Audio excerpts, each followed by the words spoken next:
ነገሮች ነው በነገራችን ላይ ባላን ሰው ብቻ ሳይሆን ከዛም በኋላ እንደ መታሰቢያ ተሰጥቶን ነው እንጂ አዲስ ኪዳን ላይ ያለነው አመቱን ሙሉ እሱ ነው የሚነገረው።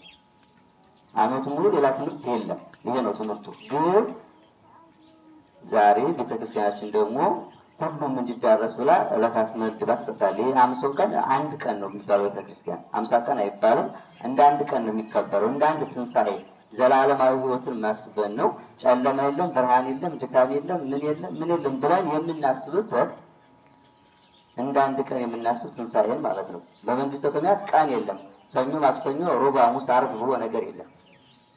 ሁልጊዜ ብርሃን ነው። ብርሃኑም ራሱ ክርስቶስ ነው። ፀሐይ አይደለችም ብርሃኗ። በዛ ፀሐይ ተበድራ ነው ከጌታ የምታበረው።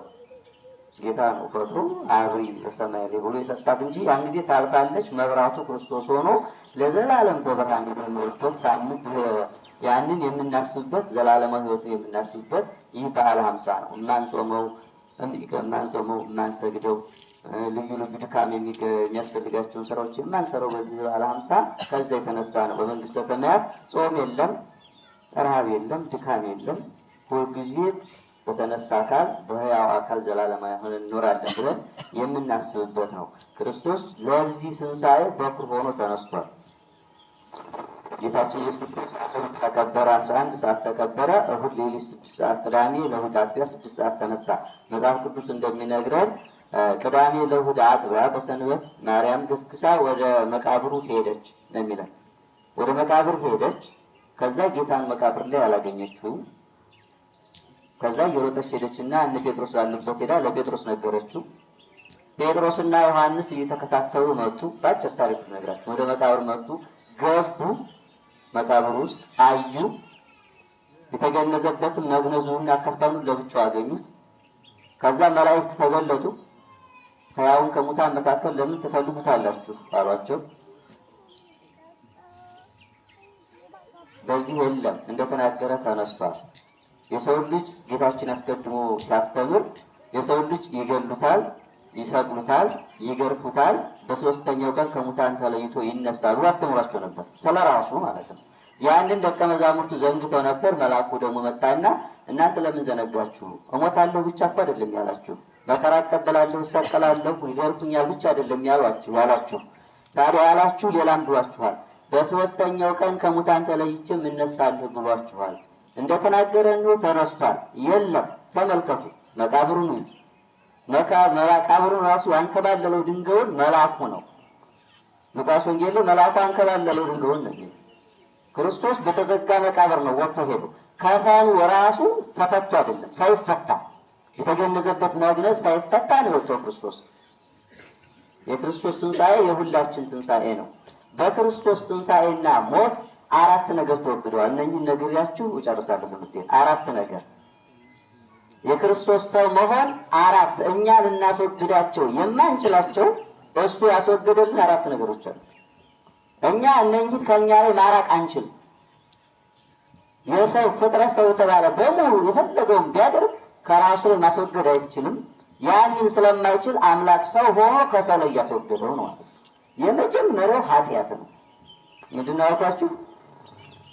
እሺ ክርስቶስ ከኛ ላይ ያስወገደልን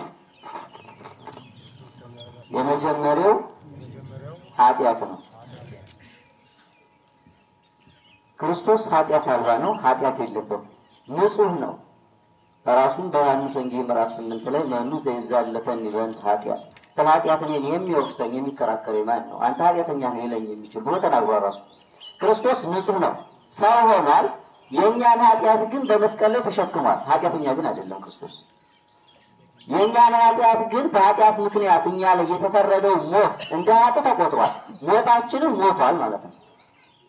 ሞት የሚገባን እኛ ነን። ዘላለም የማይገባን ከዘላለም ሞት ይወጣል። ሞት ስላችሁ አሁን የምንሞተው ሞት አይደለም። በነገራችን ላይ ይህ እንደውም በአዲስ ኪዳን መሸጋገሪያ ተብሎ ነው የሚጠራው። ዘላለማዊ ሞት ሰው ዘላለም ሲፈጠር በእግዚአብሔር አምሳል የተፈጠረው፣ እግዚአብሔር ደግሞ የማይሞት የማይጠፋ ነው። ሰውም እንደዛ ነበር። ግን ከዛ ህይወት ተጠቅሞ ወጥቶ ነበር በኃጢአት ምክንያት ማለት ነው። ኃጢአት ነው ወደዚያ ያስገባው። ያንን በሰው ላይ የተፈረደውን ፍርድ በኃጢአት የመጣውን ፍርድ ክርስቶስ ለራሱ ወስዶታል። እንደ ኃጢአት ሆኗል ማለት ነው። ኃጢአት የለበትም፣ ግን በኃጢአተኛ ሰው ምሳሌ መጥቷል ክርስቶስ ነው። ስለዚህ ኃጢአትን አስወግዷል። ኃጢአት አሁን አቅም የላትም። በነገራችን ላይ ኃጢአት አቅም የላትም። ኃጢአት አቅም ሊኖረው የሚችለው እኛ ላይ ኃጢአት አቅም ሊኖረው የሚችለው በምንድን ነው ካላችሁ፣ እኛ ራሳችን ኃጢአትን ድል የነሳውን ጌታ መያዝ ሲያቅተን ብቻ። እሱን መያዝ ከተውን ኃጢአት ይበረታኛል። ምንም መቋቋም አትችሉም።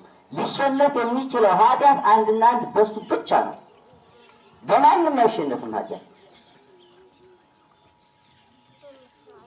በብሉይ ኪዳን ብዙ ደጋግ አባቶች ነበሩ፣ ግን ወድቀዋል።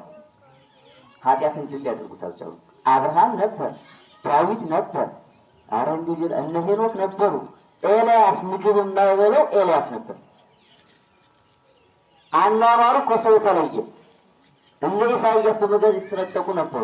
እነ ኤርምያስ ከሽንት ቤት ጉድጓድ ተጥለው 15 ዓመት የኖሩ ነበሩ። ኃጢአትን ግን ድል ያደርጋት ማንም አልቻለም። ክርስቶስ መጥቶ ነው ኃጢአትን ድል ያደርጋት። ስለዚህ ሰው በባህሪው ኃጢአትን ማሸነፍ አይችልም፣ በራሱ ባህሪ። በክርስቶስ ግን ኃጢአት ድል ተነስቷል።